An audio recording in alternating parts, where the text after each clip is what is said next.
Pada saat ini, salah satu tuan rumah memanggilnya untuk mengatakan beberapa kata. Aku sudah melihat banyak kerabat asisten yang tidak sengaja diambil sebelumnya, tetapi aku belum pernah melihat orang membalik situasi dan memaksa mereka kembali, seperti yang kau lakukan. Meskipun kau sudah berhasil mengambilnya, jalanmu di depan akan semakin sulit. Aku sadar, Alexa tahu apa yang sedang terjadi. Jarang melihat seseorang setenang dirimu. Setelah berbicara, pembawa acara mengeluarkan kartu nama dari sakunya dan menyerahkannya kepada Alexa. Yang kau butuhkan sekarang adalah platform internasional. Aku kenal dengan beberapa desainer internasional. Jika kau ingin tampil di panggung internasional, panggil aku. Alexa sangat menyadari bahwa setelah dia menamparkan Indira dan menggunakan nama Kenzie meskipun dia telah memperbaiki situasi pada waktunya, Zalina Mira masih akan menggunakan kejadian ini untuk mengguncang badai. Tapi, karena dia cukup berani untuk menantang Zalina Mira di depan umum, tidak ada lagi yang dia takut. Setelah itu, Alexa meninggalkan studio. Namun, begitu dia naik mobil Kenzie, dia segera ditarik ke pelukan hangat ketika sepasang bibir menekan ke bawah miliknya. Alexa menyesuaikan diri dengan tindakan tiba-tiba, dan menikmati kehangatan yang akrab. Dia merilekskan tubuhnya dan membalas ciuman penuh gairah Kenzie. Baru setelah pasangan itu merasa terengah-engah, Kenzie akhirnya melepaskannya. Dia menggosok ujung hidungnya ke Alexa, dan bergumam dengan suara seksi dan serak di samping bibir Alexa, "Ini adalah yang terakhir. Jika kau melakukan ini lagi, aku pasti akan memberitahu seluruh dunia bahwa kau adalah wanitaku." Alexa meraih wajah tampan Kenzie dan tersenyum. "Apakah kau mengatakannya atau tidak? Aku masih wanitamu, dari kepala sampai ujung kaki, aku sepenuhnya milikmu." Kenzie dengan enggan melepaskannya ketika dia menyalakan mobil. Besok, Mandala akan merilis pernyataan yang menjelaskan kejadian di Indonesia Center. Kau tidak perlu khawatir tentang hal itu. Tentu saja aku tidak akan khawatir. Tapi aku punya perasaan Zalina Mira tidak akan mudah diyakinkan oleh hubungan Gilang dan kakak Natali. Lagi pula, sejak kakek Natali ditangkap, Natali tidak menyebutkan Gilang sama sekali. Ditambah, setelah mengambil risiko untuk memanggilmu malam ini dan memberimu kesempatan untuk mengaku sebagai istriku, fakta bahwa kau tidak mengambil kesempatan ini untuk mengungkapkan dirimu, orang lain mungkin telah memperhatikan suaramu di Indonesia Center, dan sangat mirip dengan yang ada di variety show. Apakah kau menyalahkanku? Kenzie tidak bisa menahan tawa. Aku sudah mempersiapkan diriku secara mental untuk mengakui kepada seluruh dunia bahwa kau adalah istriku. Kau belum 100% siap. Kau tahu aku tidak akan melakukannya. Kenzie melirik Alexa dan melihat ke dalam hatinya. Petik 2. Tapi aku masih sangat bahagia. Istriku yang tampaknya menyendiri dari dunia, akhirnya merasakan kebanggaan yang muncul karena menunjukkan bahwa aku adalah istrinya. Maaf Nyonya Leonard, aku tidak mengizinkanmu menjadi topik terpanas semalaman. Alexa tidak bisa menahan senyum ketika dia menyandarkan kepalanya di tubuh Kenzie. Aku ingin mengubahmu menjadi bagian dari penonton. Dan tahukah kau apa yang paling ingin aku katakan kepada mereka? Kenzie Leonard milikku. Aku memujanya dan mencintainya. Aku ingin menjaganya dan memahaminya selama sisa hidupku. Jangan ada di antara kalian yang bahkan berani bermimpi bersamanya. Kenzie sedikit menoleh. Dia menatap mata Alexa saat dia mengemudi. Matanya bersinar di bawah lampu jalan yang redup. Alexa tidak pernah menganggap dirinya sebagai yang lemah dalam hubungan, dan tidak pernah berharap akan dimanja. Dia hanya mencintai Kenzie sebagaimana Kenzie mencintainya. Bahkan jika dia harus melelahkan dirinya sendiri, dia tidak ragu-ragu. Dalam 32 tahun terakhir, ini adalah pertama kalinya Kenzie mengalami bagaimana rasanya dimanja. Alexa bertingkah sangat ambigu. Belum lama ini kami menemukan dia memiliki seseorang yang disembunyikan di rumah. Sekarang dia terlibat dengan orang yang sudah menikah. Alan menganalisis wawancara variety show saat dia menontonnya berulang kali dengan Zalina Mira. Tapi, dia tidak pernah mengaku memiliki hubungan dengan seseorang. Zalina Mira berdiri di samping jendela dan melihat keluar. Ekspresinya sedikit gelap. Sayang sekali kita tidak punya bukti. Dia, bagaimanapun juga, adalah artis Dirgantara Entertainment.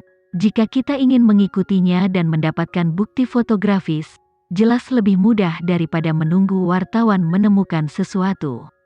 Selama dia memiliki sesuatu yang disembunyikan, kita akhirnya akan mendapatkan foto itu.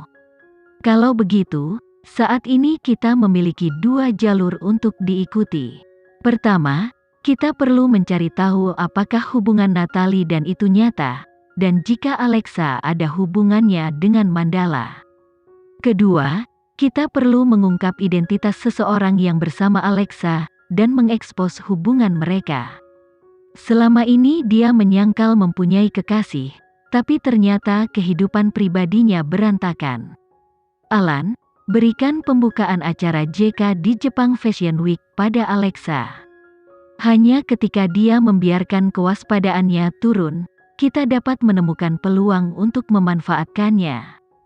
Jika tidak ada yang terjadi pada Indira, pertunjukan ini akan menjadi miliknya. Alan menghela napas dengan menyesal. Besok, aku akan menemukan waktu untuk mengunjungi Indira. Zalina Mira menggerakkan bibirnya. Dia awalnya ingin mengatakan sesuatu, tetapi pada saat ini, dia menerima panggilan telepon dari Bobby. Zalina Mira mengangkat telepon dan Rizky hanya mengatakan satu kalimat, "Nyonya Zalina, kami akan menjemput kakek Natalie, kau tidak perlu merawatnya lagi." Zalina Mira mendengus sebelum menutup telepon dan memerintahkan Alan, "Lepaskan dia. Lepaskan dia." Hanya dua kata sederhana sudah cukup untuk mengekspresikan penghinaan dan kemarahan Zalina Mira yang ekstrim. Alexa sudah melangkah sejauh ini, bisakah aku benar-benar menolak? Dia adalah CEO besar Dirgantara, namun dia ditekan oleh model mereka untuk menjatuhkan nama baiknya dan menderita. Alan menatap Zalina Mira dengan ekspresi gelap saat dia berbalik untuk meninggalkan kantor. Dia kemudian pulang untuk mengambil kakek Natalie. Namun, sebelum dia menyerahkan orang tua itu, dia berkata kepadanya, "Demi ketenaran dan kekayaan, cucu perempuanmu menjual tubuhnya dan menjadi budak seseorang. Tuan, kau lebih baik memperhatikan dan membujuknya untuk tidak turun ke jalan yang salah." Pria tua itu tiba-tiba sangat marah sehingga wajahnya menjadi pucat.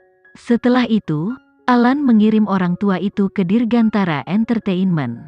Alexa, Rizky dan Natalie sedang duduk di ruang tunggu. Mata mereka bertemu saat Alan berbicara dengan dingin.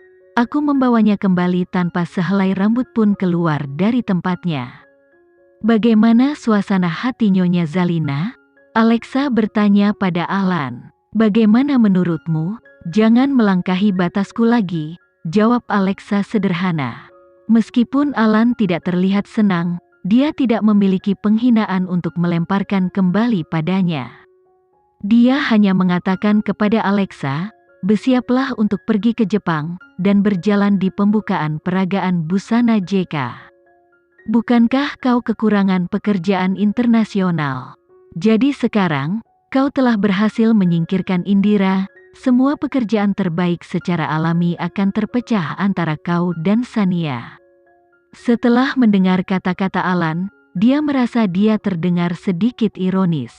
Kenapa Zalina Mira ingin memberikan pekerjaan padanya? "Aku akan menindaklanjuti ini," Rizky segera berkata kepada Alan. Alan mengejek sebelum dia berbalik dan pergi setelah naik mobilnya. Alexa menyaksikan Alan menghilang ke kejauhan, dan tiba-tiba berkata kepada Rizky, "Meskipun aku bisa mengguncang kemarahan Zalina, aku tidak bisa mengguncang fondasinya." Setidaknya kau menghancurkan Indira." Dirgantara akan membutuhkan beberapa tahun yang baik untuk melatih model lain, itu tidak akan mudah bagi mereka, Rizky menghibur. Lalu, kenapa Zalina Mira begitu murah hati sehingga memungkinkanku untuk tampil di panggung internasional? Ini pasti bukan karena dia ingin kau sukses. Rizky tidak lagi menganggap Zalina Mira sebagai temannya. Alexa berbalik dan melirik Rizky tanpa sepatah kata pun. Sementara itu, Natalie segera berlari untuk merangkul satu-satunya kerabatnya yang masih hidup. "Kakek, apakah kau baik-baik saja?" Kakek Natalie tertegun sejenak sebelum mendorong Natalie pergi, dan menatapnya dengan tatapan sedih dan kompleks. "Rima, kakek ingin berbicara denganmu secara pribadi."